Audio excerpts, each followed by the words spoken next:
Hello, Vincent Carroll speaking. This is tutorial number 47.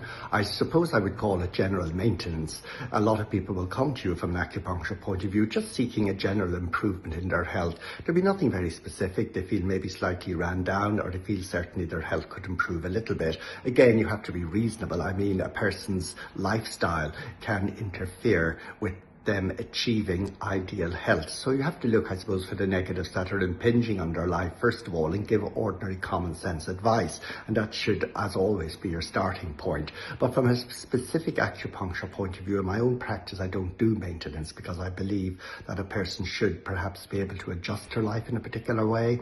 And if they feel they can't, consider withdrawing from doing certain things that perhaps could be creating entrapment or anything in their life that will interfere with the smooth flow of chi.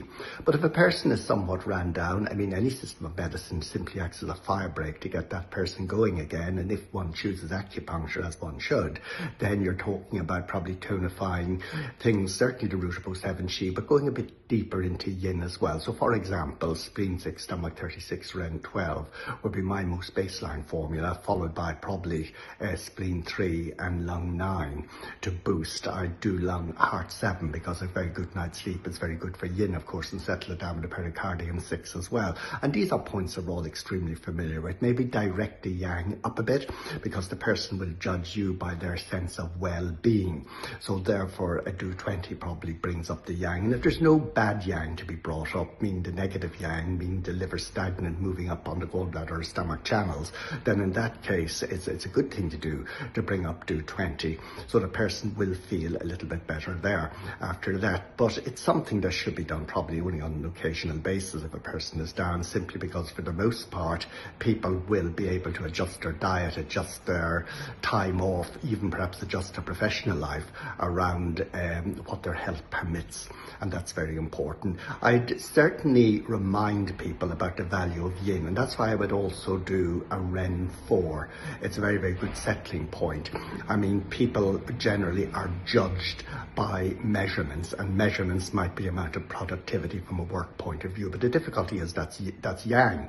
What about your yin? And I often tell people about things like creating a sense of majesty in life, a sense of I suppose something that goes beyond the mundane nature of yang, perhaps a sense of wonderment, a sense of amazement that could come through an appreciation of nature or spirituality or quality literature, quality music, for example, where there's a certain majesty in the language used, where it can speak inwardly to your condition. And that's something that I put a lot of value on because it's, of course, brings up yin, and yin balances yang, and yin will hold the yang in place, and it won't allow the yang to arise in an absolutely chaotic way. So therefore, that's just a matter of the yin balancing the yang. You tonify yin and you tonify yang, and we do that all the time as acupuncturists. But sometimes events can happen in life, and you go back and a person might be down to kidney level. So for example, if a person underwent a reversal or got a shock or a surprise or whatever, suddenly they find themselves perhaps lacking motivation. Things that they might have loved to have done, they are reluctant to continue doing it, for example. A person's confidence can be knocked down, and that is a matter perhaps if the person then starts feeling cold in the mind, meaning not a desire to innovate, and cold in the body in the sense of physical cold. And in that case, you're needling a little bit deeper. The yang does need rescuing, and that might be, for example, doing do 4 in men and applying heat or moxa there. And of course, moxa to urinary bladder 23, which is back shoe pointed to kidney, inner back shoe, urinary bladder 52, outer back shoe of the kidney. So just generally across lumbar vertebrae 2 to 3, where do 4 is situated, 3 swung to the right, 3 swung to the left, heated up with a bit of moxa, and that can be very, very good to get motivation going. Where a person's motivation drops down, very often if a person, for example, is working very hard, or if something happens in their life that sort of they see as an adverse effect, it's the kidney that eventually can suffer. And when the kidney is down, it's very, very hard to get it going again. I mean, routine will probably pull you along, but don't be fooled by that, because the person might continue doing things because they've always done those things, because the diary drags them along, but the enthusiasm and the love of doing it may not be there, and the person may feel cold physically, but I would consider an absence of love for doing something that you love doing. Then in that case, that very often might be a kidney yang deficiency of the mind as well, a coldness of the mind. So that's something that needs to be got going as well. And of course, moxa is the point that you use for that.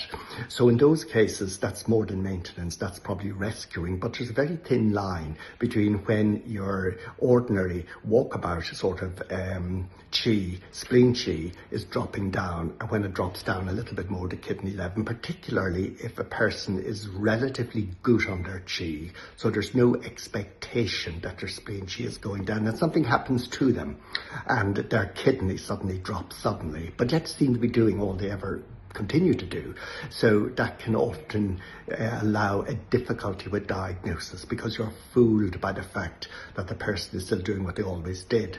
So when that happens, it can be a little bit difficult getting the client going again. But moxa on the Mingmen and do 20 and Ren and kidney 23, right side, left side, kidney 52, right side, left side, inner outer back tube, once the kidney applied with moxa quite strongly is something that is very, very good as well. And of course, do 20 to drag all the yang that you're now creating, to drag it up.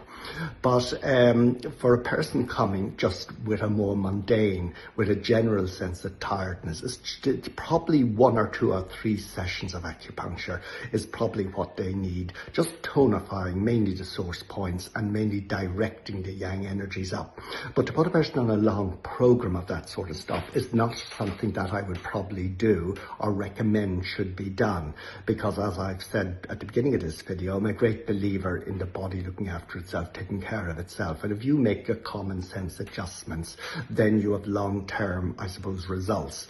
And what acupuncture does, or indeed any system of medicine does, it provides probably the brain space, it provides the fire break, if you like, to allow you to put more permanent long-term adjustments in place. So in my personal sort of recommendations, I'm not recommending that people get endless acupuncture or anything like that. Targeted acupuncture at specific times of your life when specific events occur, and to allow the person to play catch up with their body. And that would be my recommendations for what is worth. Thank you.